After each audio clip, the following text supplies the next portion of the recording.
Thank you very much, Comfort Amodo, for the business package. Coming up next for us is Newspaper Review.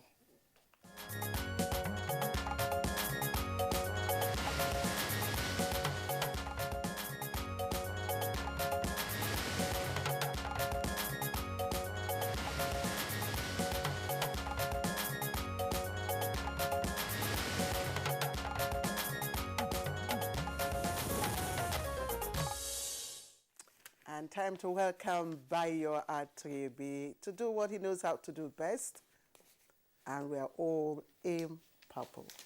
What a coincidence. Good morning, Claire. Good morning, Kingsley. Good morning, Nigeria. Hope you had a good weekend. Yes, very restful one. Okay, so let's begin. Yeah, restful. Things are looking up in some quarters, but also we had bad news with Anthony Joshua. You know, he said by the 9th round, he couldn't see. So what was he doing before the 9th round? No, but I don't know. I have a different opinion because I looked at the points. Yes. It didn't show much manpower superiority over Joshua. Some. Yeah, so something 117 to 117 I think to 113. There was 5. The difference is 5. Yes. Another was 4. The other one was 2. Or it was very slim margin. No. If you follow the scoring of boxing, you need to knock out the champion to win the belt. But these days the rules have changed. No. It's not a matter of the rules changing. Bayo, in boxing, the scoring system is as follows: if in the judge's opinion you won a round, you get 10 points. Yes. And then your opponent gets 9 points for that round. So if your opponent wins another round, the opponent gets 10 points, and then you get 9. If there is a knockdown, and then you beat the count, but you still get a count anyway, the opponent gets 9 points. Sorry, the opponents get 10 points, and then you get 8 points. If you are not knocked out. So, I mean, my estimation, because I watched it thereafter, it's the Ukrainian took the first 3 rounds. And then Anthony Joshua took the next 3 rounds. And thereafter, I was just wondering what Anthony Joshua was doing. Because the fight was mostly in the middle of the ring. So what else? No change of tactics. His stance was the same thing. And to be honest with you, until the 9th round, the referee had virtually no work to do. In separating the 2 boxers. Could you have done that with Mike Tyson? Could you have done that, for instance, with Evander Holyfield? Anyway, that's sports, and I know that if I allow Kingsley... Well, it's the second time we are having... Not the second time. We're having this kind of upset. In 1985, if you recall, a light heavyweight, I mean, it was a big mistake. It was a big mistake that he made in choosing that kind of opponent. You had Michael Spinks. Michael Spinks took on Larry Holmes. Larry Holmes at the time was the reigning heavyweight champion. He had been so since 1978. And Michael Spinks defeated him on points. 1985. So... I don't know. But, we can't win all the time. Yes. You know, the spirit of sportsmanship. No, but it's not a matter of winning all the time. For how long do you hold a title? That's the key. That's the key. How long do you hold a belt? You can't be. You lost the other day to Ruiz, and then you regain the belt. This one, after a few months, now you have lost. Be calming down. We're encouraging. Be calming down, gentlemen. Let's get on with the punch. Yes, he said he has learned his lesson, and he's coming back. There should be a rematch. Exactly. That's right. There's a rematch clause. And he will stay positive. Yes. But let's look at what the punch is saying now. You're saying COVID? Yes, the punch has a lead on COVID-19 business booms. You know, so I'll take that. COVID-19 business booms. I don't understand that. Inbound travelers bribe officials to evade tests. Experts warn of spike. Oh. Now, there are 2 riders there. Flight passengers bribe officials with 10,000 naira, 15,000 naira to underpay, evade tests. And virologists knock officials, allege evaders responsible for high community transmission.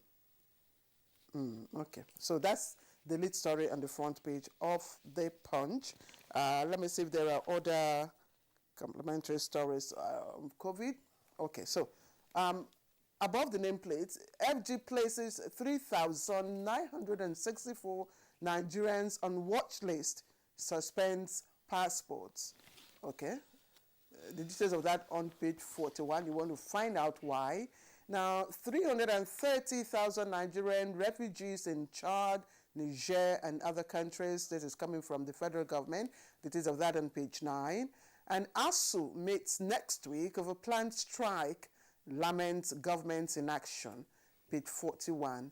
ASU meets next week over planned strike, laments government's inaction. Story, Nigeria needs $400 billion to close energy shortfall, says President Buhari. Details of that on page 26. And Northern governors meet on VAT today. Sans berate Malami, it's on page 14. Okay, so let me take you to the picture story making the headlines today. Taking the front page today. Nigeria will surmount current troubles, emerge in victory. Adeboye. That's a picture there, of course, with the president, the vice president, I beg your pardon, the wife and other clergymen and women right there celebrating Nigeria at 61, apparently at the Thanksgiving service that held nationwide yesterday. Other stories, Fashola, that's trading at the bottom, at the foot of the paper. Fashola Akpabio disowned groups promoting ministers' 2023 campaigns. Bandits kill 2, injure others in Kaduna Ekwa church attack. And forex crisis, massive job losses loom. Profits shrink, say man and others. Okay, just the last bit. Bandits attack military base, kill soldiers, others burn vehicles on page 40. ICPC arraigns 2 suspects for defrauding RCCG of 10 million naira overland, page 5. And abductors free 10 more Baptist students, keep 11 victims. I think this is a mortuary news today. Kingsley. All right, so let's also take a look at the leadership newspaper. We'll go straight to the lead story, which is on Nigeria at 61. We can't build a nation with bigotry and nepotism. That's according to Northern governance. And 3 writers, one against defining people based on religion and tribe, say demarketing Nigeria comes with great consequences. Vision of United Country undefeated, that's according to Vice President Oshibajo. Niger gets $86.64 million Islamic bank loan for Mina Bida Road. Ganduje appoints Ibrahim Gaya as Emir of Gaya. And pension assets investment in federal government securities hit 8.51 trillion naira. 10 more abducted Bethel Baptist students regain freedom. 6 northern states' economy under threat. That's on page 15. APC committed more resources to diversify economy than PDP. That's according to Senate President Lawan. Ayo. Thank you, Kingsley. Well, let's share news. 10 more students of Bethel Baptist College were released on Sunday afternoon. Joseph Hayab, the chairman of Christian Association of Nigeria, Kaduna State, announced the release and said that they have been reunited with their parents. Surprisingly, there has been no statement from the authority of the Bethel Baptist College itself. There are now 11 students with the bandits. It may be recalled that last week, the police high command paraded 3 members of the kidnap gang, which was said to be 25 of them that kidnapped the students. We still are hoping that any moment from now, the 11 students too will regain their freedom. Meanwhile, bandits have invaded Ekwa Church, Gabajiwa in Kachia local government yesterday, killing 1 worshipper and injuring others. Also in Bima in the Igabi local government area, a man was also killed, and the Commissioner for Security, Kaduna State, Samuel Arua, has confirmed these 2 incidents. He says Governor Nasir El-Rufai has condemned the attack and condoled with the families of those that were affected. He has actually expressed concern that the attack on innocent worshippers in the church is deliberately intended to cause division by playing on religious sensitivities. Now, coming to the anniversary, marking 61st independent anniversary, there was interdenominational church services, and Vice President Professor Yemi Osinbajo, in a speech which was titled Nigeria, the Vision Undefeated, declared that the vision of Nigeria will come to fruition at the appointed time, adding that the current problems bedeviling Nigeria will not overwhelm the nation. He pointed out that we have since become the most educated, the most entrepreneurial in Africa. 10 of our 36 states in Nigeria have larger economies, bigger than at least 15 major African countries.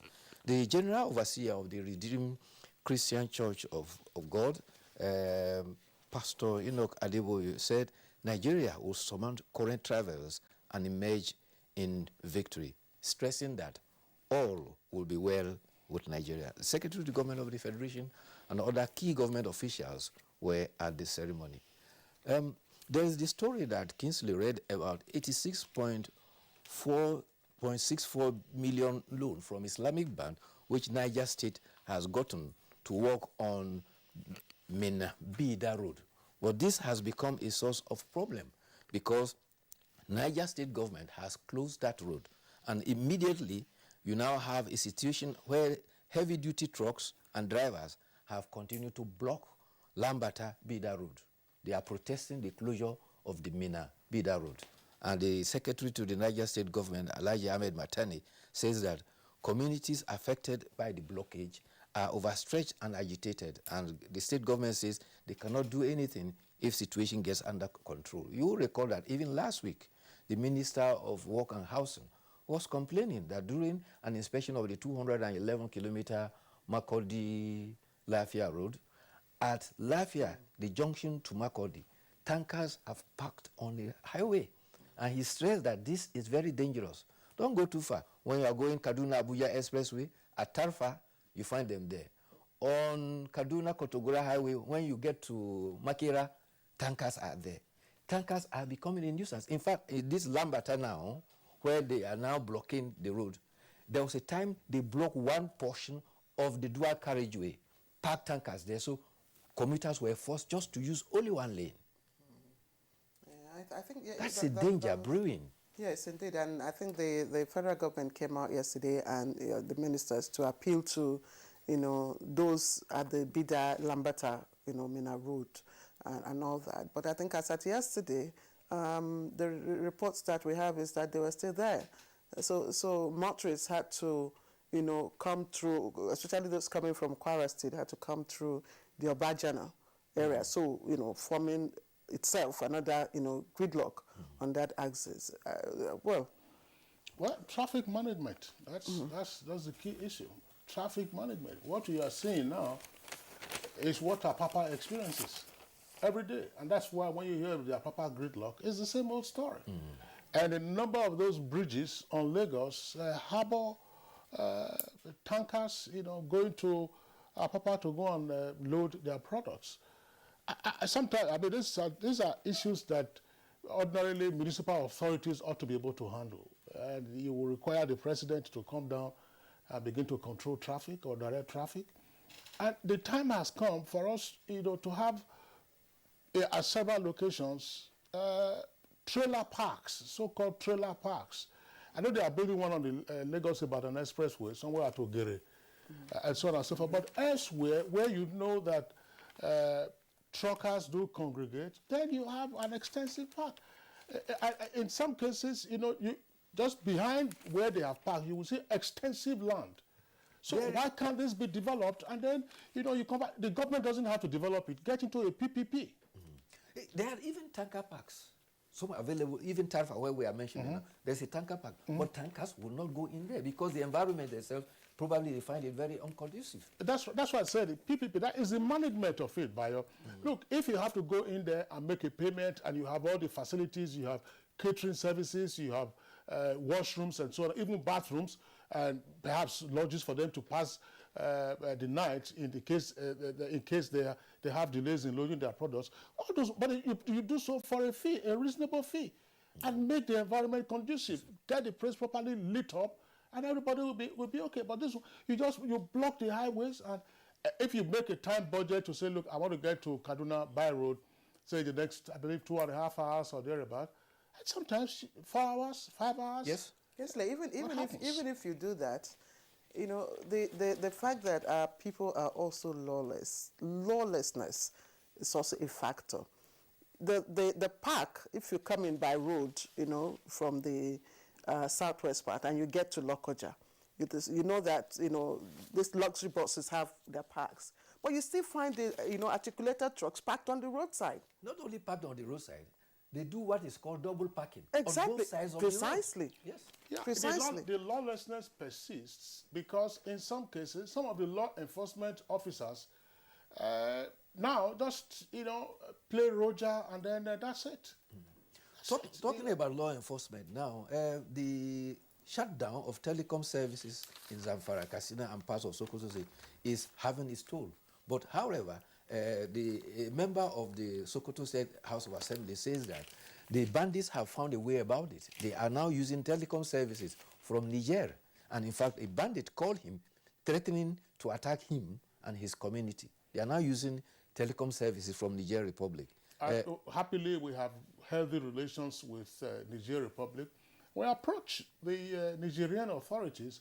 They say, assist us with this. Those locations, those sites that are in use now, if they can also shut them down, why not? It will be good for our neighborliness and in us dealing with these bandits. Because, as you indicated, Bayo, it isn't just the shutdown. Other measures, including the blockade of sale of fuel and food, those measures are biting. Yes, it's in biting. some cases, women are the ones who are now carrying fuel concealing in travel bags, wrapped in polythene. And there's a video that went viral at the weekend. 3 of them in Katsina. And they don't know the kind of volatile material that they are carrying. In the event of any ignition, then it's instant incineration. Nigerian Association of Resident Doctors have given indication that by Wednesday they are likely to call off the strike on conditions. They give the conditions that they want their members, resident doctors, training areas to be paid because the list that is compiled is available. Don't forget that the Honorable Minister of Labour said that they provided a list of 8,000 and they had to screen and find out 5,800 were the correct figures. They're still subject to any. The other second condition that they gave is that government must withdraw the suit at the industrial court. And thirdly, they want their members to be paid August and September salary. Their strike began 2nd of August. They are still on strike now. And September is about to end in 4 days' time. They want to be paid August and September salary. That's part of the conditions. Another worrying development, Bayo. Kisto, you want to say something now? Well, the National Industrial Court gave an order. Let them go and obey that order in the first instance. Obey is better than sacrifice. ASU is also planning to go on strike. And we also have another worrisome development, the COVID-19 business that the Punch is talking about. What is it with ASU and government, really? Well, ASU is giving a warning that since they entered agreement the other December, nothing positive has happened. And they've been warning for the past 3 weeks, they've been warning that they are likely to go back. It's very sad that our children lost a whole academic year from this kind of strike. It's sad that students have just gone back to resume for this academic session now, and already another strike is looming. Talking about COVID-19, the Punch was rather being tongue-in-cheek by saying that... Bayo, you have just a few seconds. Yes, Nigerians are bypassing the strategy of checking people who are traveling in to safeguard they are not walking in with COVID-19 tendencies. They are bribing their way through. That is the tongue-in-cheek that Punch is referring to as a victory. It is actually not a victory. But be that as it may... But Bayo, I'm being directed to... I was going to tell you that so far, over 4,680,000 Nigerians have been vaccinated. And out of this, we have 1,865,000 that have gotten their double dose. Thank you, Bayo. And great news coming from the UN indicates that UK says all COVID vaccines administered here in Nigeria, irrespective of where they are manufactured, is recognized by the kingdom. So, Bayo, thank you very much. Thank you and do have a good day. This is Good Morning Nigeria. Let's go for a short break. When we come back, we'll begin our conversation. The federal government, through NPHCDA, commenced Phase 2 vaccination of all persons 18 years and above with safe and effective COVID-19 vaccines approved by WHO and certified by NAFDAC. Special arrangement has been made for staff, their dependents and retirees of ministries, departments and agencies of government, private corporate organizations and non-governmental organizations. To benefit from this special arrangement, visit www.nphcda.gov.ng/corporate vaccination to obtain, fill and submit the Google form. NPHCDA will contact you within 48 hours. Protect yourself, your family and your workplace against COVID-19. COVID-19 vaccines are free, safe and effective. For further inquiries, call 0700-220-1122 or send a mail to covid19.vaccination@nphcda.gov.ng. This message is from the National Primary Healthcare Development Agency. When times are tough, we know that as a mother, one thing you should never compromise on is your family's oral health, because they deserve the best. Oral-B, all-round protection. Its great value, it protects your mouth from harmful bacteria and also protects you against tooth holes and gum problems which can lead to tooth loss. It strengthens your family's teeth and gives them all-round protection. So remember, protect their future. Oral-B for healthier, stronger teeth in just 1 week. My son has always dreamt of being in the spotlight. That's why I give him Bornvita for everyday vitality that gives him the strength to pursue his dreams. Bornvita, strength to dream. Mommy is ready to receive me a bundle of joy. Mommy is making my home cleaner and safer. We are Dettol, Dettol. Illnesses can happen at home too. That's why Dettol and me together will make my baby's home safe and to protect from up to 100 illness-causing germs. That's why moms want to be Dettol. Dettol Sure. We are Dettol, Dettol Sure. Hooray! You can now buy and register a new Airtel SIM card and enjoy 8 times bonus on all your recharges. Visit any certified Airtel shop today with your NIN and get instant double data and 8 times bonus on every recharge. If you don't have NIN, you can also register for it at the Airtel shop. This offer is available to all new Airtel customers. Airtel, the smartphone network. Dear compatriots, our country can be as great as we want. Let us all commit ourselves to its greatness. We must be willing to set aside our differences, unite and stay as one. In our expansive landmass, human and material resources, and plurality lies our strength. Let our challenges lead us to rediscover our common ground, and together, let's find solutions. This will take some time, so it requires patience, tolerance, and forgiveness from every one of us. Let all hands come on deck to protect and transform our country. Let us unite and see each other not as adversaries, but as brothers and sisters. Together, we can build a better Nigeria for ourselves and for the next generations. This message is brought to you by the National Orientation Agency, NOA, with support from Nigerian Television Authority, NTA.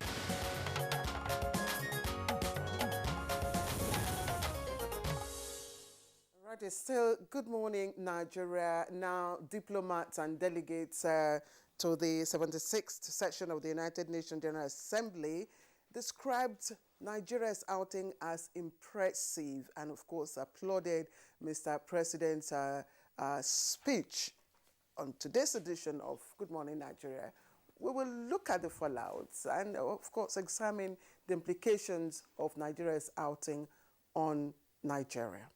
But let's take this background report by our correspondent, Joseph Otseng.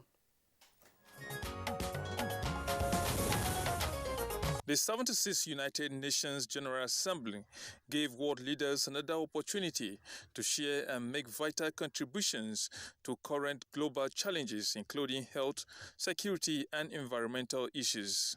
President Muhammadu Buhari had robust engagements at the United Nations General Assembly, including a 7th opportunity to address the world on behalf of Nigeria. the health emergency challenge of COVID-19 and strengthening the 20 years Global Fund initiative to deal with the burden of HIV and AIDS, tuberculosis and malaria were among the key focus as President Muhammadu Buhari led other world leaders in calling for greater collaboration, especially in making vaccines accessible to all. It is imperative to underscore that no one is safe until everyone is safe. On the sideline of the meeting, President Muhammadu Buhari met with the Director General of the World Trade Organization, who promised to support Nigeria in its efforts at developing the manufacture of COVID-19 vaccines. On the African continent, less than 4% of us have been vaccinated, whereas in the rich countries, close to 58% have been vaccinated.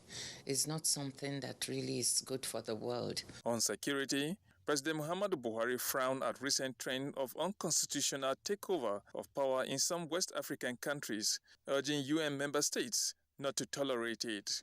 He made a case for cooperation to curb transfer of illicit firearms, which he says is emboldening perpetrators of conflicts.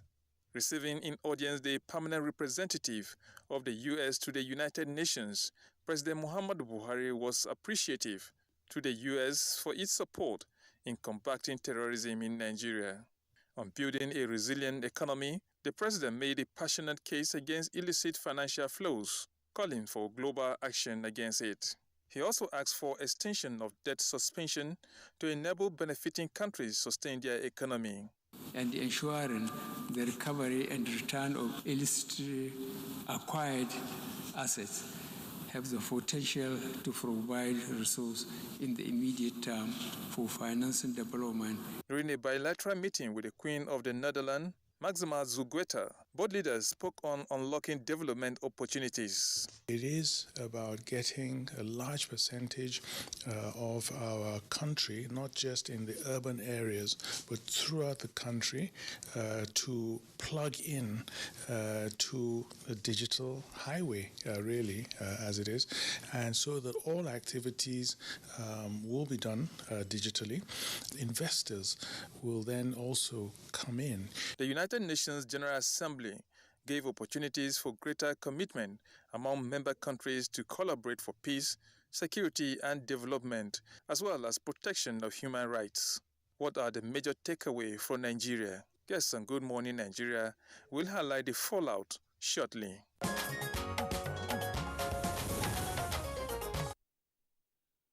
All right, thank you very much, Joseph Olsen, for that background.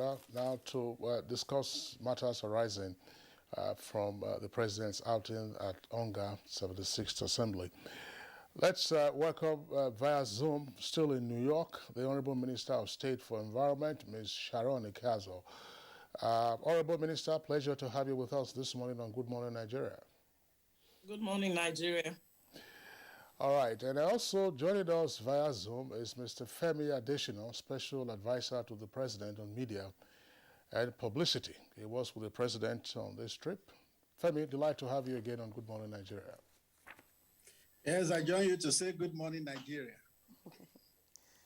All right, and here with us in the studio is Ambassador Usman Sarki, his former Deputy Permanent Representative of Nigeria to the United Nations and Directing Staff at the Nigerian Institute for Policy and Strategic Studies, NIPS.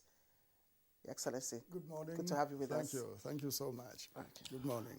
All right, so let's begin with the Special Advisor to the President on Media and Publicity, Mr. Femi Adesina. Femi, of course, we've had you join us in conversations from New York when the President himself was at the UN General Assembly, and for the 7th consecutive year, he has participated. Of course, last year was virtual. You've had the opportunity also of witnessing the President in his various outings in New York. What was different this time? Well, I would just say that every year has its uniqueness. And this year was unique in that after last year the world could not congregate physically and it had to be done virtually. We were there again physically. So the president stood up to be counted among world leaders.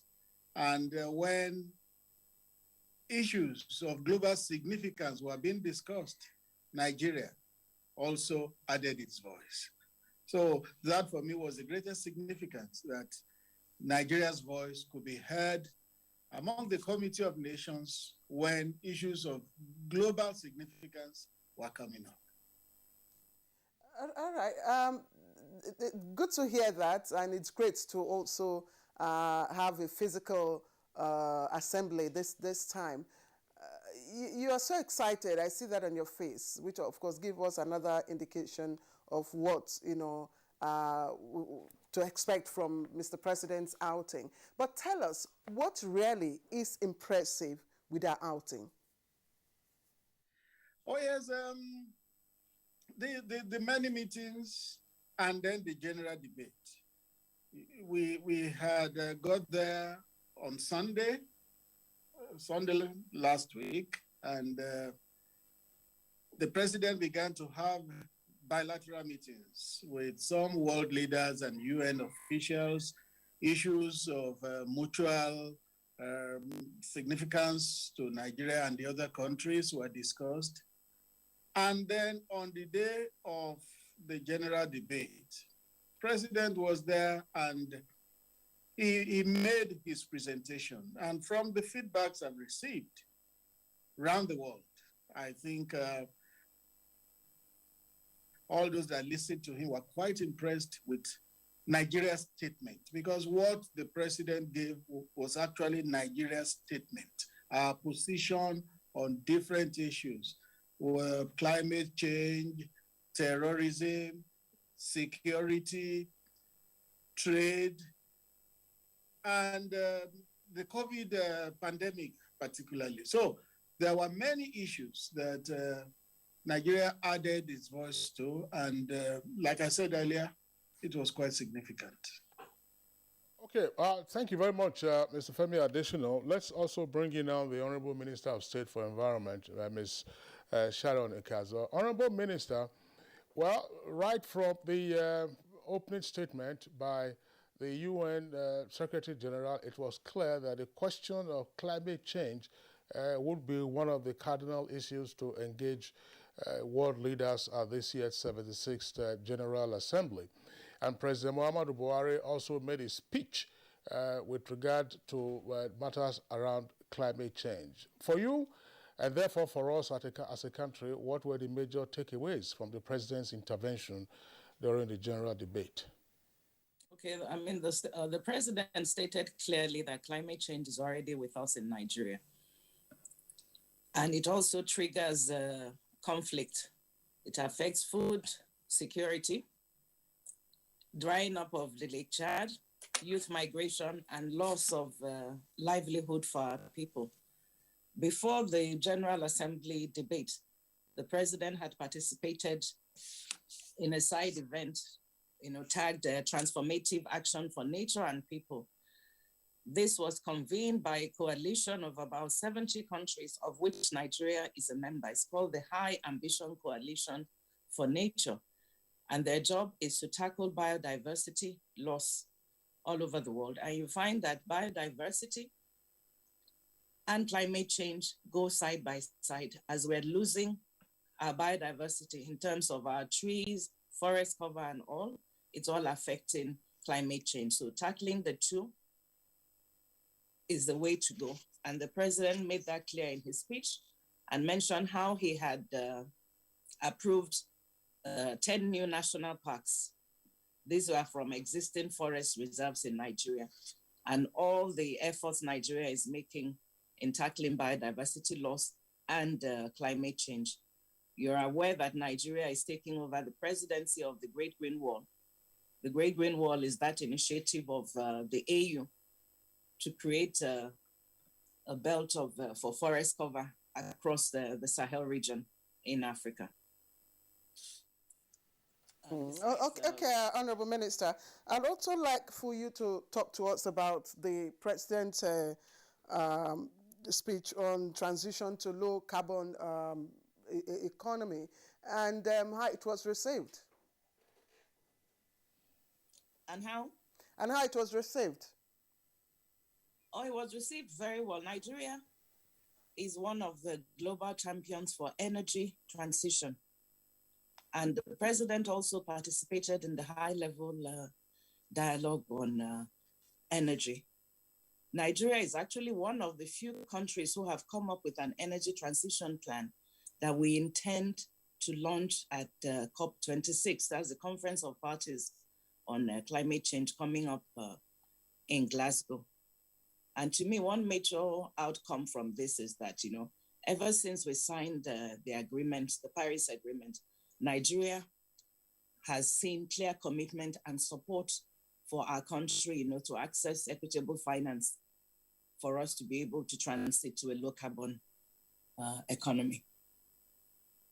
Okay, thank you very much, Honorable Minister of State. We will return to you in the course of the conversation. Let's come back now to our Abuja headquarters studios, where Ambassador Usman Sarki is here with us, former Deputy Permanent Representative of Nigeria to United Nations. Familiar territory for you, but watching from afar, what are the optics that you have seen and what have you heard?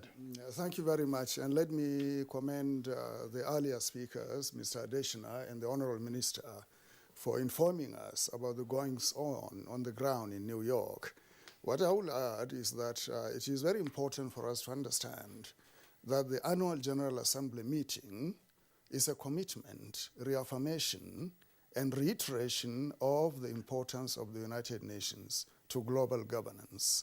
The issue of multilateralism is a transcendental issue that involves collaboration and cooperation among and between nations.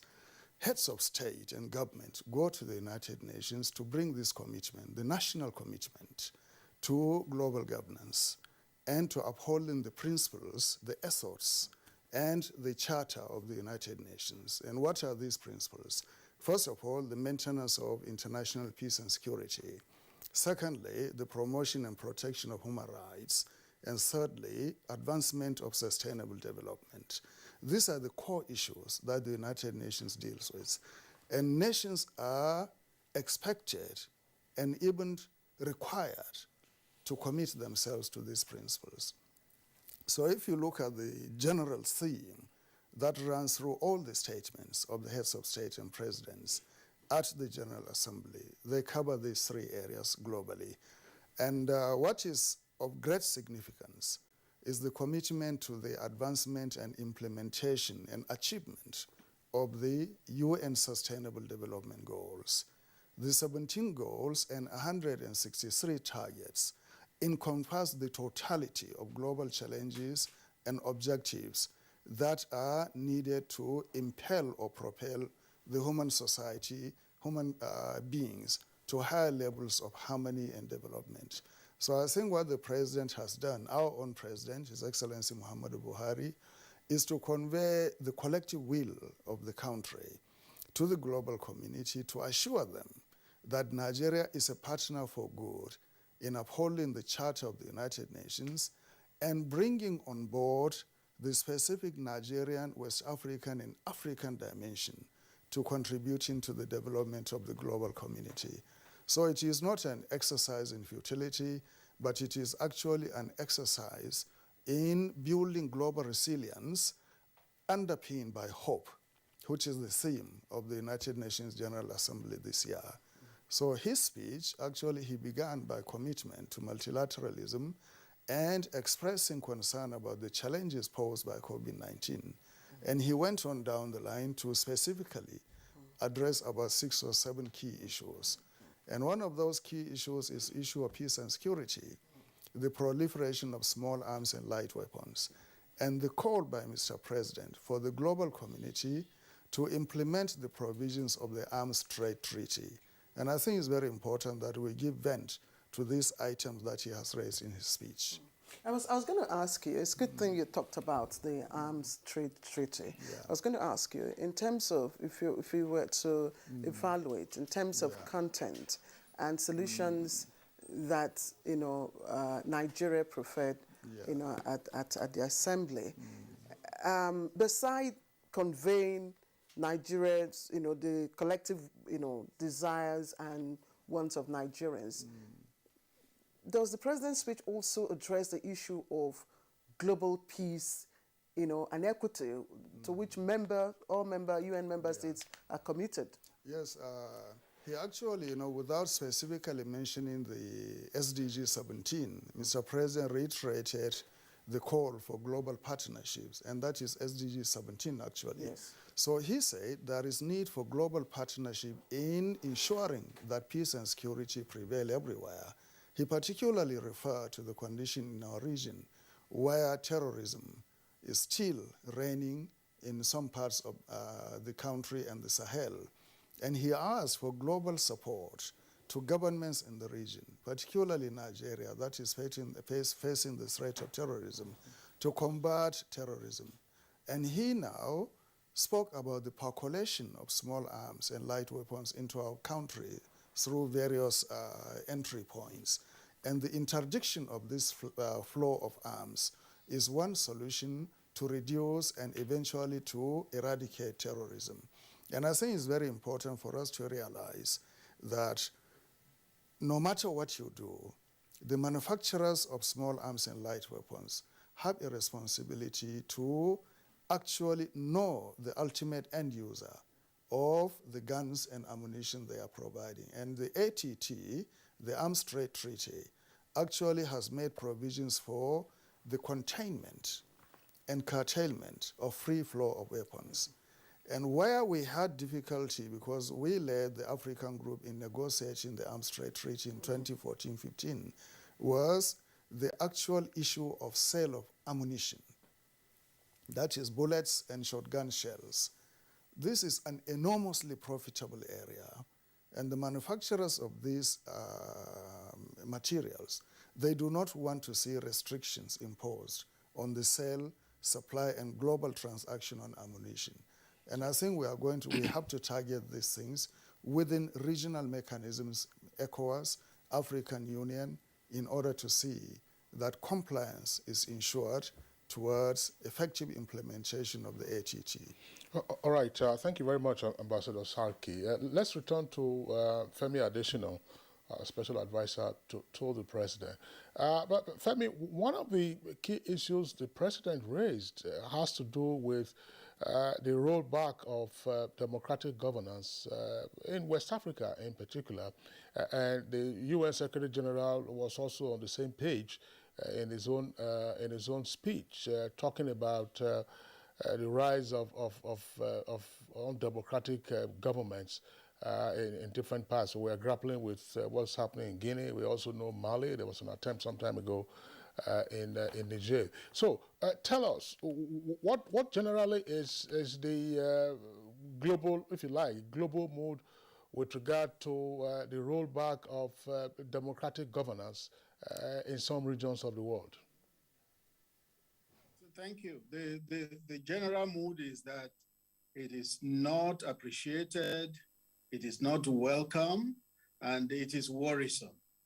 And one thing that further reinforced this position is that in the bilateral meetings that the president had, apart from the general debate, that issue came up in almost everyone. He had meetings with the UN Secretary General. He met with the Queen of Netherlands. He met with the Prime Minister of Netherlands, met with the President of Burundi, met with the American Ambassador and Permanent Representative to the UN, Ambassador Linda Thomas-Greenfield. All of them spoke about the incursion of the military into governance again, particularly in Mali and in Guinea. And the president was emphatic. It was not welcome. ECOWAS was looking into it. AU was looking into it. But then one thing the president did not forget to emphasize in all those meetings was that In some of those places, sitting presidents also contravened constitutional provisions. Some manipulated their constitutions to get terms that were like illegitimate until they wangled themselves into it. So Mr. President was quite categorical that it was not a good thing to do. But then, coups and military takeovers are also not welcome. So he enjoined the rest of the world to look into this. But the onus will also be on the leaders, particularly African leaders, to respect the constitution of their own countries. The president emphasized in the private meetings that when you respect the constitution of your country, you are also respecting the people. And when you tamper and manipulate the constitution, you are disrespecting your people. So it was something that the world was worried about, and it was something our president was emphatic about. It should not be welcome, it should not be encouraged, but the onus is also on them that they do the right thing at all times. Okay, thank you very much, Femi, for that. I wanted to jump to another issue, but I would like Ambassador Usman Sarki to also speak on this whole issue of the erosion of democracy in different parts of the world, but more particularly for us in West Africa. Now, this is the catch. The president, of course, complained about the democratic erosion. The president also, as it were, got an assignment from the UN to say, continue to be the policeman for West Africa. We have never shied away from that. But at what cost? And who bears the cost? Well, that is a very valid, legitimate question and concern. However, Nigeria has actually the onus to play a leading role. Whether we like it or not, we cannot shy away from that in West Africa. And not only in West Africa, but in the entire African continent. Number one, to set example politically in terms of upholding democratic principles and practices. And secondly, to direct the course of action in the region towards compliance with protocols and treaties and decisions taken by heads of state and government in ECOWAS. So there are ECOWAS protocols on that prohibits actually unconstitutional changes in government. And commitment to that will have to come from the leadership of countries like Nigeria, Senegal, Ghana, and others in the region that have committed historically themselves to democratic rule. So it is not a matter of cost and benefits, but actually it is a matter of principle that Nigeria should lead. Nigeria ought to lead without even being told by anybody to see that the entire West African terrain has been made conducive to democracy. The other issue, of course, is democracy, human rights, peace, and security are intertwined. So if you separate them, you are going to have instability in the region. You are going to have chaos and destabilization. And that would undermine sustainable development. So the interconnectivity of these forces makes it imperative that Nigeria actually leads the region in terms of ensuring there is stability politically, there is peace and security, and there is the observance of human rights and democratic principles to ensure that a level playing field has been given to everybody. How do you, for instance, actualize the free movement of people in the region and goods and services if there is no peace and security, if there is no stability in the region? It will become virtually impossible. And West Africa is not insular. We are now going to be part of the African free trade, the continental free trade agreement or area. So if we don't have the political foundation established and firmed up in our region, it will be difficult for us to play a part commensurate with what SADC, for instance, will play. SADC is completely a democratic region where no military coups as such have been experienced, where threats to democratic rule have not taken place. So when we go to the larger African family, we are now going on the wrong foot if we go with the baggage of military intervention, terrorism, insecurity, and instability. So we have to look at ourselves in the larger picture of the entire African continent. But you know, Ambassador Saike, I know that the Honorable Minister is still waiting, but you know, the key point that was also raised in the course of the President's address has to do with the imperative of leaders themselves respecting their own country's supreme laws. Yes. But this cannot be imposed from outside. So, which again tells you something about the challenge that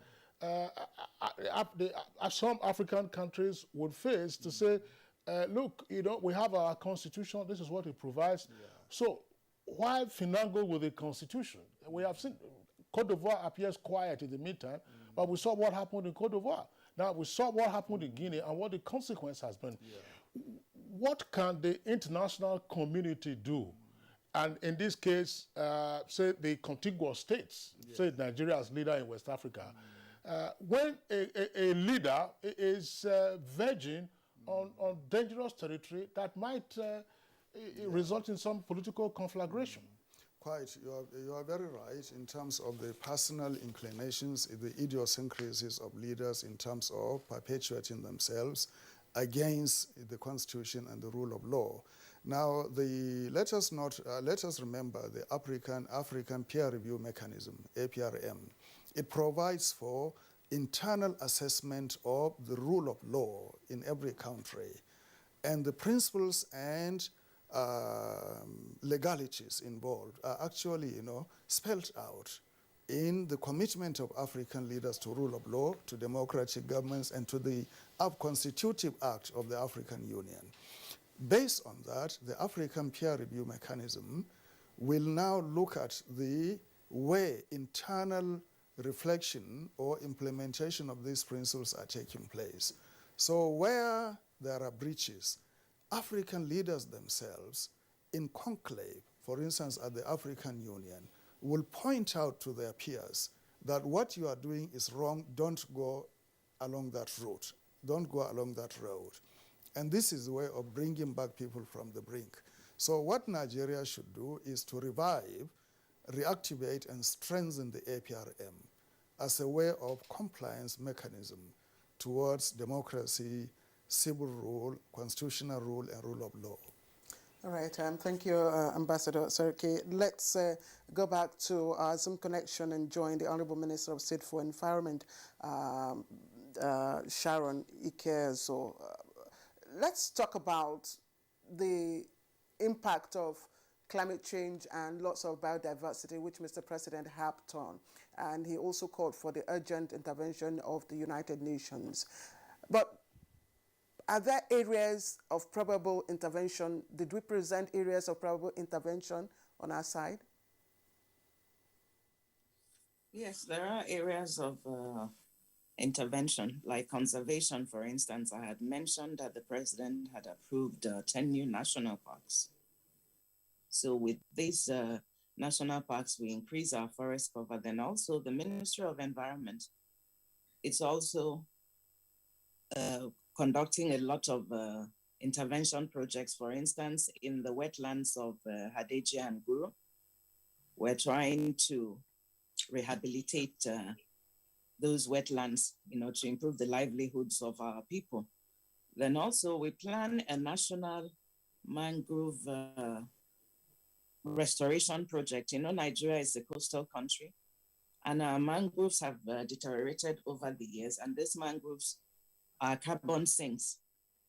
And also the livelihood of our people depends on these mangroves. So these are areas that we're all intervening in. And also through collaborations and alliances we have in terms of biodiversity, we're tackling all this. Then also the Lake Chad Basin,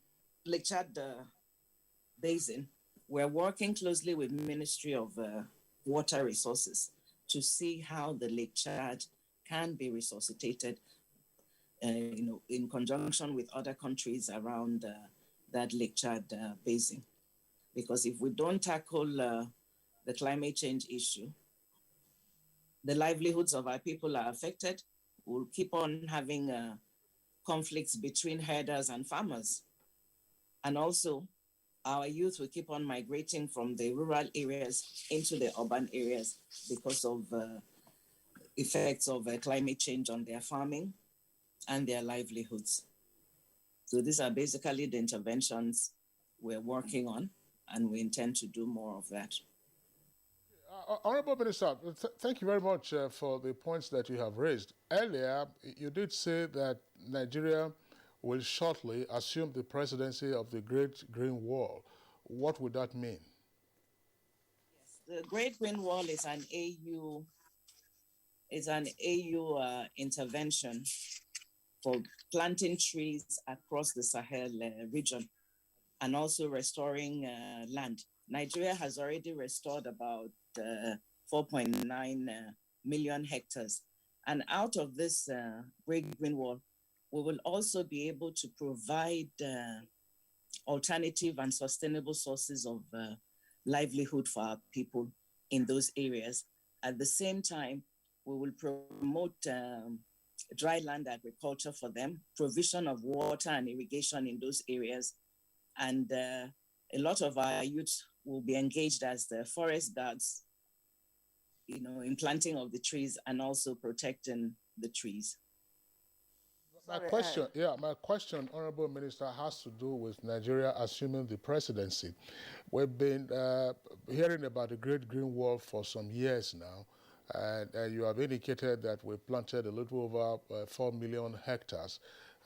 What is the coverage area? Which states have been covered, and what do we know about future plans to extend the wall across the entire northern stretch of the country? But in particular, becoming the president of the Great Green Wall, what would that do for us? That should be able to help us attract more funding for what we're doing. And Nigeria, once we take the lead in most of these things, we'll be able to get it done better. We have 11 frontline states that the Great Green Wall project is covering. These are Zamfara, Gombe, Bauchi, and several other states in that belt. I can't remember all of them off head now. But hopefully with that leadership, we should be able to drive the Great Green Wall project, to achieve its objectives. All right, let me return to Femi Adesina, who is also joining us via Zoom. Mr. Adesina, earlier on you talked about the bilateral meetings that Mr. President had on the sideline of UNGA, and you mentioned Netherlands, and I know he also met with the U.S. representative at the UN, and also met with, I think, Venezuela and all that. My question is, amidst our wants, the many wants of Nigerians, amidst the need for foreign exchange and the economic diversification, was meeting these countries in the right direction? The question part of it, can you come again with the question part? Was meeting, if you consider areas of need, agriculture, of course, we need to, our economy is transiting from money economy, diversifying into the agricultural areas and all that. And if you also consider the value of our currency and all that, meeting with these countries, Netherlands, Venezuela, what is the impact? What is the direction? What are we trying to achieve? Okay, thank you.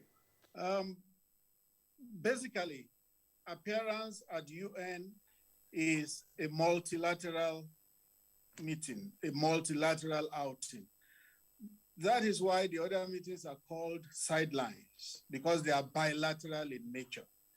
When you hold bilateral meetings, you discuss things that are of mutual benefit to your country and to the country you are meeting with. And that was the nature of those meetings. One thing that ran across these meetings, apart from illegitimate change of government in some West African countries, what ran through the meetings again was Nigeria's response to COVID-19. Almost all the leaders the president met with, including the permanent U.S. permanent representative to the UN, the question they were asking was, how were you so successful in tackling COVID? It ran through the meetings. So it shows that they wanted to also learn from what Nigeria did and possibly replicate it in their own countries. And the president was always willing to share what Nigeria did that made COVID not as virulent in Nigeria as it was in some other parts of the world. I brought that up to show that the intention of these meetings was to learn from one another. And apart from COVID, there were issues. For instance, Burundi, you know, Nigeria is a lot more blessed than Burundi. So the Burundi president asked for help for his country from Nigeria, technical help. He asked for help in the area of oil. He asked for help in the area of prospecting mineral resources in his country. He asked that Nigeria should send them experts who can come and exploit the mineral resources they have in their country. The Queen of Netherlands was particular about a Greek in Nigeria. She said they would want to help Nigeria, particularly in the rural areas, but her concern was infrastructure. He said without roads, without rail, it would be impossible to help in the rural areas of Nigeria where they were interested. And the president asked her, when last were you in Nigeria? She said, 2017. And the president told her, please come again. Please come again, and you'll be surprised. You will see that between 2017 and now, we have made progress. We have not done all that we should do. Not all areas are accessible, but we have made progress between 2017 and now. So all this goes to emphasize the fact that those meetings are for mutual benefits. What Nigeria can do and what those countries can do for us. And I think a lot of progress will come from those meetings, because in these meetings you had the bureaucrats who will take the minutes and will follow up on such discussions. So I believe Nigeria has a lot to benefit from those meetings. Thank you, Femi Adesina. Let's come back to the studio. Ambassador Sorike, I know you want to make a comment on the president's speech with regards to climate change and the environment. But again, you listened to the Honorable Minister of State talk to us about what the intention, what will accrue to Nigeria if we assume, presidency of the Great Green Wall. Yes. What are your perspectives? Well, the important thing is we look at the totality, the total package of the global framework on climate change, and develop national implementation strategies, mitigation strategies, including financing. Now, financing is very key to mitigation. There is financing out there in the international community dedicated to combating the effects of climate change. But you have to build strategies. You have to develop mitigation strategies in order to go and seek for funding. The Federal Ministry of Environment, Federal Ministry of Science and Technology, Water Resources, and in fact all the ministries will have to now put their heads together with the state governments and local governments to come out with national strategies for mitigation of impacts of climate change. And then go to the EU, for instance, led by Germany, where billions of euros have been earmarked for the converting to assistance to developing countries, to go to the United Nations itself, to seek for funds and for technology to mitigate the impacts of climate change. In Nigeria, the greatest climatic and environmental danger is the constant and virtually the demonic way we are destroying our environment, the forests, cutting down trees. There is no measure or action you will take in Nigeria today to mitigate climate change if you do not attend to the issue of cutting of trees. Deforestation. Deforestation. Deforestation takes place faster than perhaps anywhere else in the world, in the Sahel and in Nigeria today. Do you know the amount of charcoal being exported from Nigeria to the Middle East, to America and other countries? Nobody is checking that.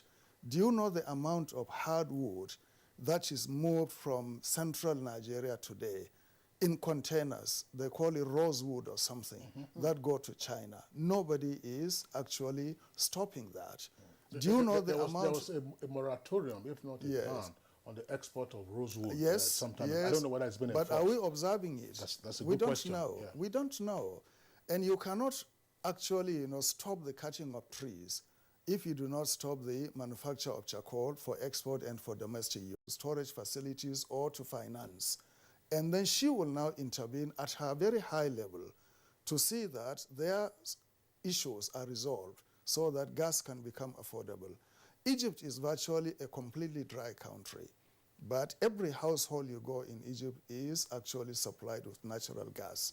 Why can't Nigeria be so retrofitted and gas made available even at the level of villages? You know, Ambassador Sake, you raised very pertinent issues. We would like the Honorable Minister of State Environment to respond to what you just said. Honorable Minister Sharon Ekazo, well, on Good Morning Nigeria, we've touched on the subject matter of the escalating cost of LPG, that's liquefied petroleum gas. A number of factors have been adduced for this. One, they say it is the VAT on it, which is 7.5%. Others also indicate that, there are no storage facilities to take the gas, and then, of course, low production and all kinds of issues. But we have seen that when you have price rises of this nature, the hewers go into the forests and then keep cutting down our trees, which will obviously make nonsense of the gains that would arise from tree planting and other environment saving measures. The ambassador here with us, has raised a number of proposals. What are your reactions? Okay, well, what he's talked about is almost keying into our energy transition plan. Nigeria, we also committed to a gas expansion program, which cuts across different areas. And one of them is residential clean cooking. Because if we don't implement the clean cooking initiative, we will not be able to protect our trees. The idea he talked about with the Minister of Finance, it's something we're looking into. We also have a target of impacting at least 30 million homes with residential clean cooking. This is all part of our energy transition plan that we have worked out. And Nigeria is actually one of the few countries who have come up with that transition plan. But for us in Nigeria, gas will definitely have to play a key role. I think one of your moderators here asked about the low carbon economy that Mr. President talked about. This ties into with our national decarbonization plan as well. So we're committed to removing a lot of Nigerian urban residential sector from the grid and putting it into renewable energy power in their homes. But the issue of gas, we hope through our energy transition plan to start implementing that in conjunction with the Ministry of Petroleum as well. So it's an area we have on our plan that we're going to work with. And also, apart from tree cutting, we're going to be involved in a lot of conservation efforts, replanting of trees as well. Sorry. Yeah, go ahead, Claire. Okay, yeah. I want to stay with you, Honorable Minister of State. You talked about your energy transition plan, and I'm tempted to ask, because I know in 2017, if I'm correct, we made our own nationally, determined contribution to the United Nations Framework Convention on Climate Change. We agreed to reduce our greenhouse gas emission by 20%. Yes, which yes. we've So, almost Okay. Yes, please go ahead.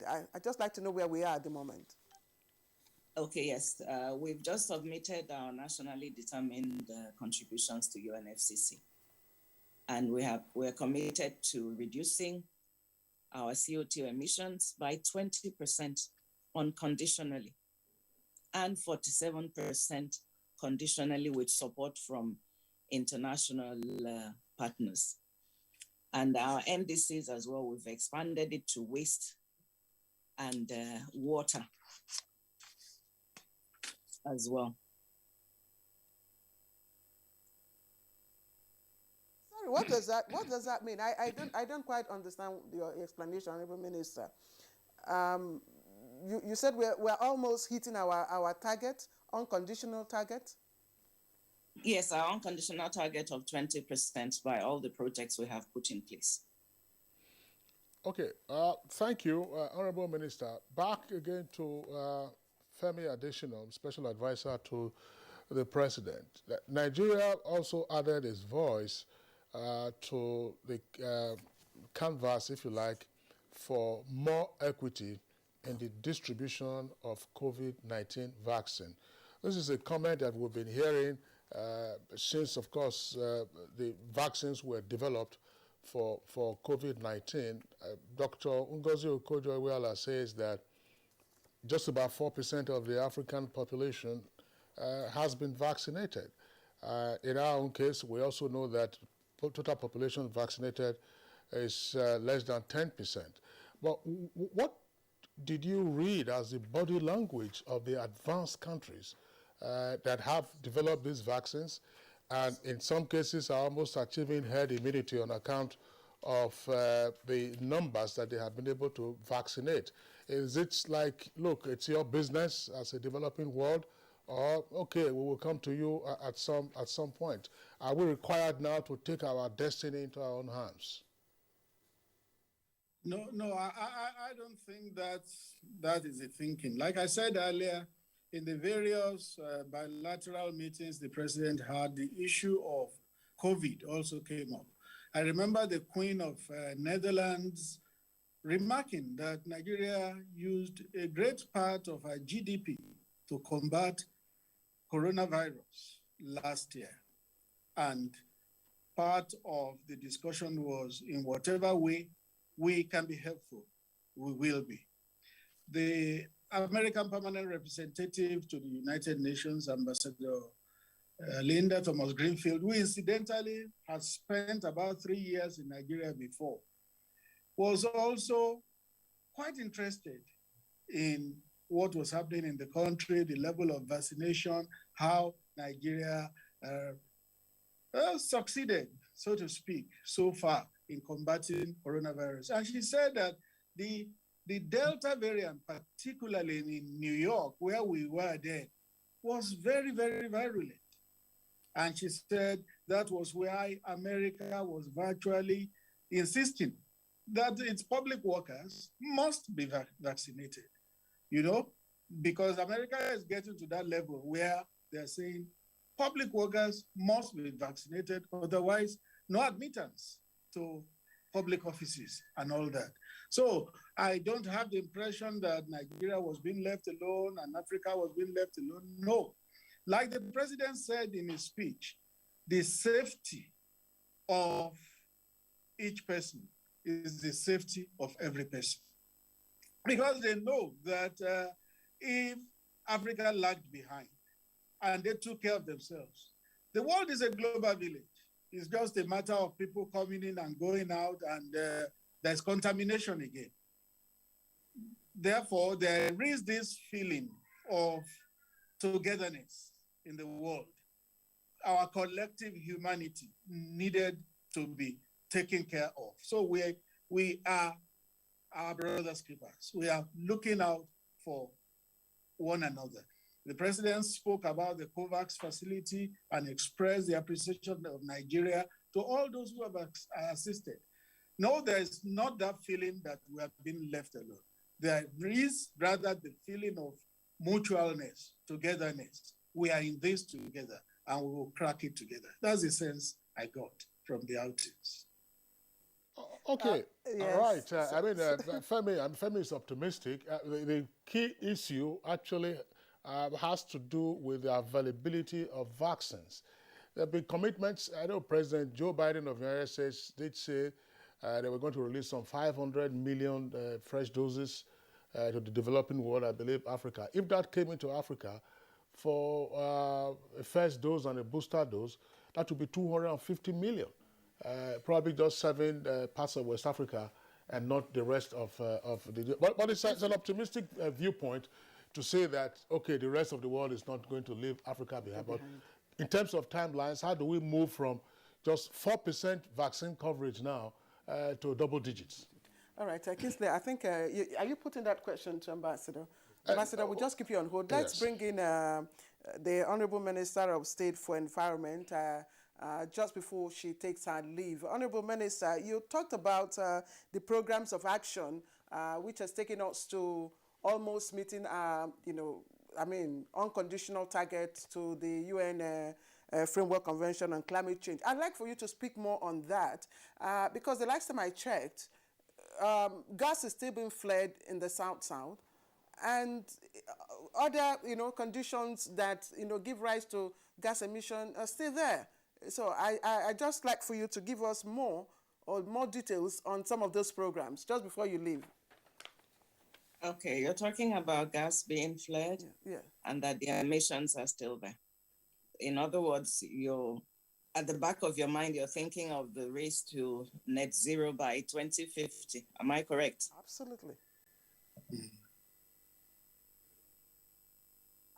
What we'll have to understand in Nigeria is that gas will have to play a critical role in our national development. We're talking of decarbonization, and the target is for 2050. That is the agreement. But for us in Nigeria, for some time, we'll have to use gas. We plan to end gas flaring. We plan to trap most of the gas that is being flared for commercial use. This is coming up. But in terms of our NDCs that we submitted, we have also covered areas of emissions from other sources besides gas.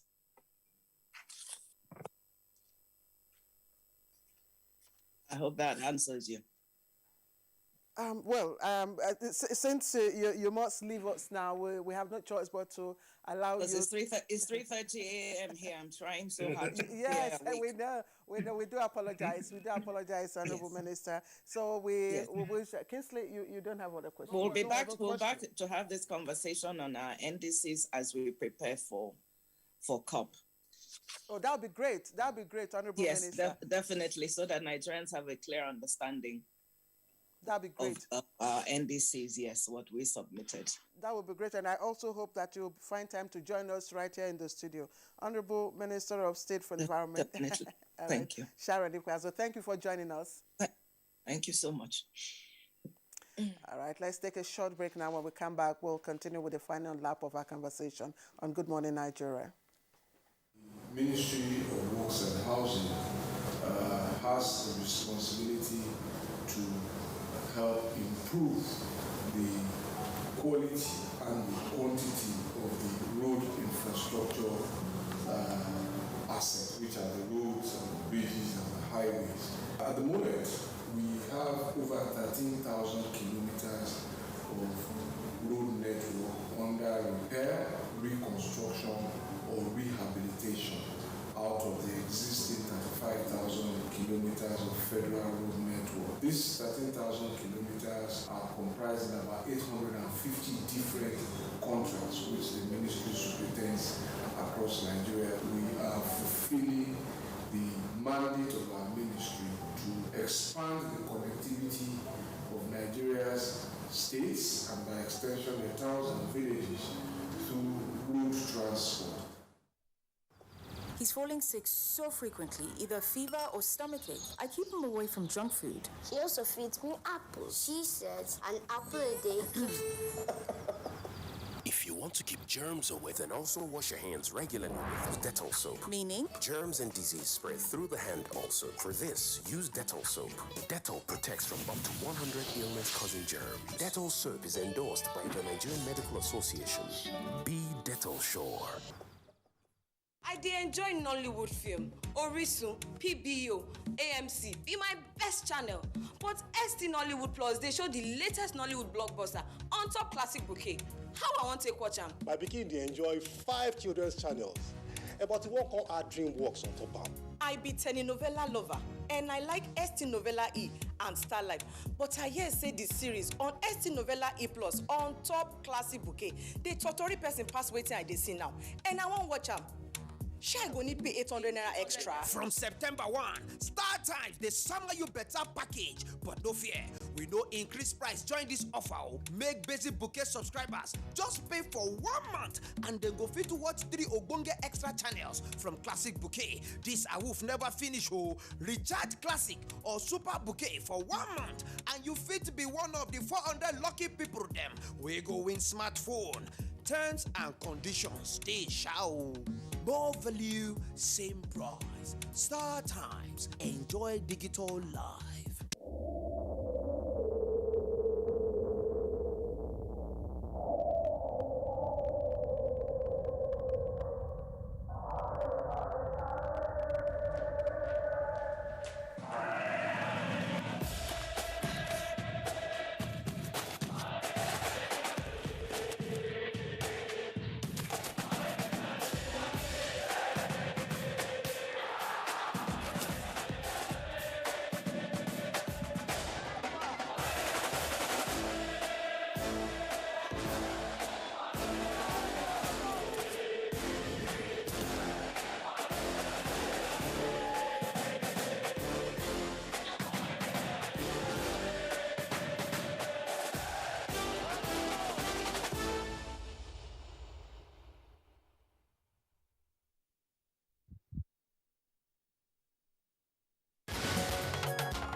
Right, you're welcome back, and it's still Good Morning Nigeria live on NTA's network service. We still have Ambassador Usman Saki here with us in the studios, and Mr. Femi Adesina also joining us via Zoom. Ambassador Usman Saki, one of the issues that President Muhammadu Buhari raised in his address at the general debate had to do with debt relief. Yes. And some commentators say that's a curious request to make. Relief from whom now? Who are the creditors that we are targeting? Yes. Are these multilateral credit agencies or are these private creditors? Yes. Well, the issue is that, these are general comments. In such high-level meetings, you state the outlines of the principle of the issue without delving into the granular details. But it will be assumed that, both aspects of creditors will be addressed in terms of whether they're institutional, like World Bank or the European lenders, or private banking lenders. But it will be difficult to expect waiver or debt forgiveness from private lenders because that is their business, and it is, you go there with your eyes open to borrow in order to bring back money, financing and funds to do something in your country.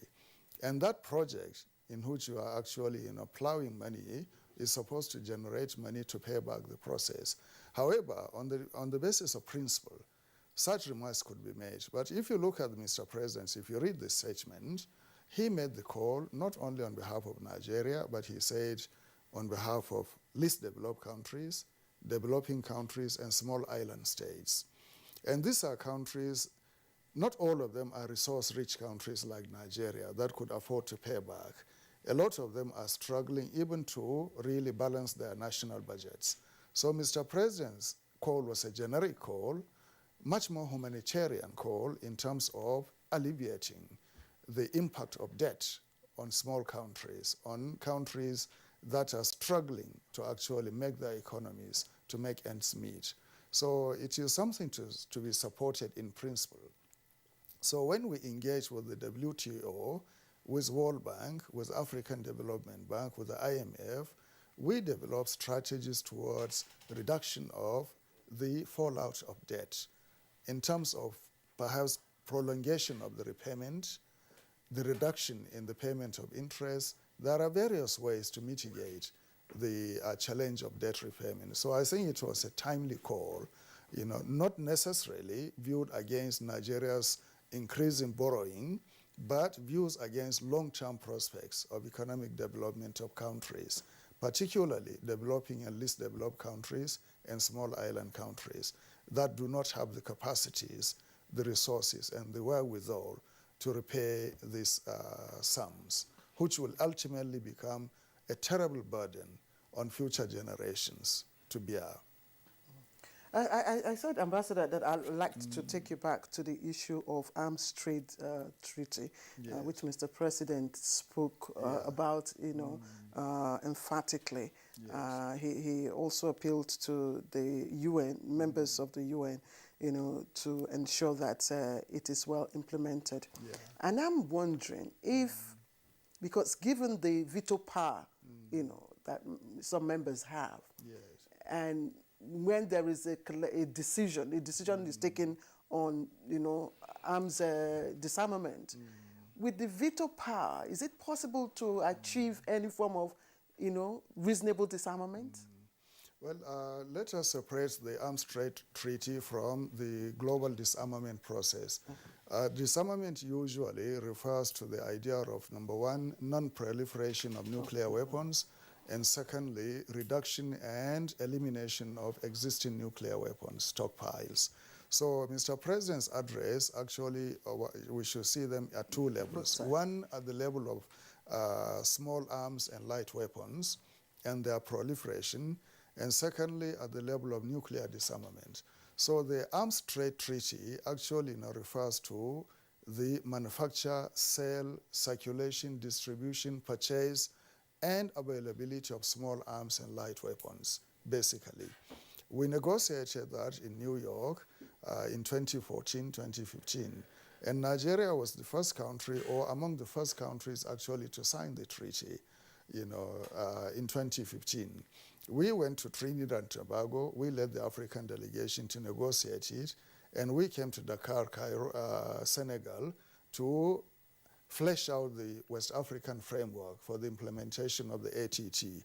So Nigeria is deeply committed to the ATT, and that is why Mr. President deemed it fit to raise it in his speech. And if you now implement the provisions of the Arms Trade Treaty, it will effectively provide the legal framework, the international framework for, number one, a reduction in the flow of illegal small and light weapons, and number two, to check the illegal flow of ammunition, with which usually the guns are activated and kill people. We have seen how bandits, so-called bandits, are acquiring sophisticated weapons in Nigeria. Will it check, will it stop them from accessing? Well, if it is implemented, number one, the manufacturers will be held accountable for actually the free flow of their weapons, and the mercenaries or people who trade in arms will also be liable. They will be criminalized. And then the availability, illegal availability of arms itself will become a criminal issue within the national jurisdiction. And beyond that also, the tracking of small arms and light weapons will become a national issue. And that is why you have national commissions on small arms and light weapons. And I think Mr. President established the commission, he formalized the commission either last year or this year. Yes, so the task of the commission, together with all the security and intelligence agencies, is to ensure the effective monitoring of the flow of illegal weapons. But my concern in Nigeria is that it is very scandalous even to see the amount of weapons available out there, in the hands of criminals, gangs, and bandits. No self-respecting country should allow the free flow of weapons into its country, into its territory. We read that the security agencies have interdicted or caught people trafficking arms, container loads, but we have never read, at least on my part, the prosecution of these people. So I think there should be vigorous and effective prosecution of people engaged in trading in arms, no matter what status they occupy in the country, because this is an existential threat to Nigeria's peace and security and to its unity. So without addressing this issue within the normative sense framework provided by the ATT, you may not succeed. You call for, we just have a few minutes. You call for prosecution of whoever that is caught, with this one. What about those who lay down these arms? Yes. Well, still... Who voluntarily lay down these arms? Well, it is the onus of the security agencies and the intelligence to even investigate how they came to acquire the weapons in the first place. Laying down is part of a process of surrender, of amnesty, and so forth. But they have to go back to trace the source of the weapons, to actually register the weapons, to look at every weapon has its registration mark. So you have to now follow it to the source and ask the manufacturer, weapon so-and-so with registration number, so where is the provenance of this weapon?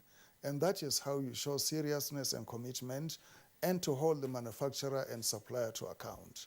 And that would also require cooperation from other West African countries. Because part of the major challenge that we face with the flow of illicit weapons has to do with sometimes a nonchalant attitude of Nigeria's neighbors. Let's return to Mr. Femi Adesina to get his closing thoughts, as it were. Terrorism, terror financing, and recovery of looted funds. These were also issues that echoed from the meetings on the sidelines. Are we on any more sure footing now with regard to busting the terror financiers? Yes, it's an issue that came up at the UN, which the Attorney General of the Federation addressed. He spoke about it at the side meeting, and I think he also spoke to the press. He unfolded the progress we were making in terms of taking alleged financiers of terrorism before the law. And he said investigations were on, and quite soon they will be arraigned. The issue of name and shame came up, and he said, of course, you don't just talk about naming and shaming without having a prima facie case against the alleged financiers. And of course, when they are taken before the courts, their identities are known. So it's just not to name and shame and then you get no result out of it. It's to take them before justice and get them punished for their infractions. So it's an issue that Nigeria is on top of. And I believe that we are going to see salutary developments in the weeks and months to come. Special advisor to the President on Media and Publicity, joining us via Zoom. We'd like to appreciate you as always. Thank you for being our guest today. Thank you. All right, just one last word from Ambassador. Well, thank you very much. Going back to the ATT issue, the small arms and light weapons, I think, very respectfully, I would recommend that Mr. President, since he has come back to Nigeria and raised this issue in his statement, he should direct the ministers of foreign affairs, ministers of defense, ministers of interior to develop a framework whereby there will be a West African meeting of their counterparts to address the issue of small arms and light weapons and the effective implementation of the Arms Trade Treaty in our region to curb the free flow of weapons and ammunition. If that is not done, the entire gains of this administration will be wiped out by indiscriminate availability of weapons and the surge in insecurity, not only in our borders, but across the Sahel region. Ambassador Usman Sarike, former Deputy Permanent Representative of Nigeria to the United Nations and Directing Staff at the Nigerian Institute for Policy and Strategy Studies, NIPS. Your Excellency, thank you. Thank you. It's a pleasure. Thank you. All right, let's take a look at sports now. Well, we also have to thank Femi Adesina. Femi Adesina, I hope, is still hanging out there. Femi Adesina, Special Advisor to the President on Media and Publicity. Deep appreciation to you for your contribution. Okay. My pleasure. All right, let's take sports now. Nigeria's senior